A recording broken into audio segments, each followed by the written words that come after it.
For decades, fans of iconic duo Simon and Garfunkel wondered what truly caused the deep tension between the two legendary artists, especially why Paul Simon seemed to hold such intense resentment toward Art Garfunkel. On stage, they appeared harmonious, their voices blending like magic, creating some of the most unforgettable songs in music history.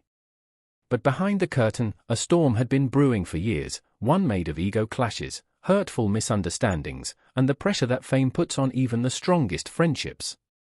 And now, after years of silence and speculation, the real reason behind Paul Simon's long-held bitterness has finally come to light. According to people close to the duo, the cracks began forming early in their career. Art Garfunkel, known for his angelic voice, became the visual centerpiece of the group. His height, his calm demeanor, his striking presence, all of it naturally drew attention. Meanwhile, Paul Simon, the brilliant songwriter responsible for most of their lyrics and melodies, felt overshadowed. Fans adored Garfunkel's voice, but few recognized that Simon was the creative engine driving the music. This imbalance slowly ate away at their partnership. Even though they loved performing together, both struggled with the silent, unspoken rivalry building underneath. Things worsened when Art Garfunkel accepted a major acting role in the film Catch-22. While the movie boosted Garfunkel's solo fame, it left Paul Simon feeling abandoned.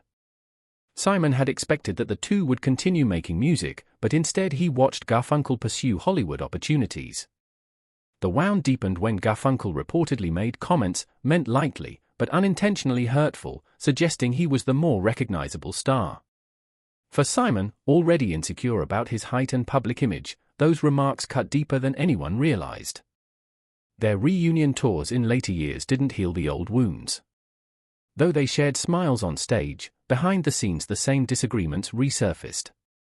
Simon felt Garfunkel didn't fully acknowledge his contributions, while Garfunkel believed Simon carried unnecessary grudges.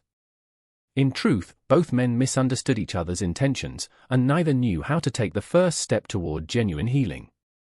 With every reunion, the emotional distance grew instead of shrinking. But the final blow came in the 2010s, when Garfunkel gave an interview expressing regret about the duo's breakup but suggesting that Simon overreacted. Fans loved these comments, but Simon felt publicly criticized yet again. To him, it seemed Garfunkel still didn't understand the emotional strain their partnership had caused. Those closest to Simon claimed that he wished Garfunkel had acknowledged, not just his voice, but his immense creative labor and loyalty over the years.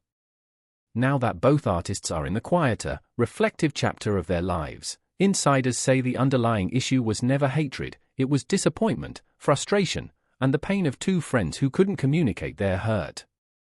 What people mistake for hatred was largely unresolved emotion between two men who helped define each other's careers.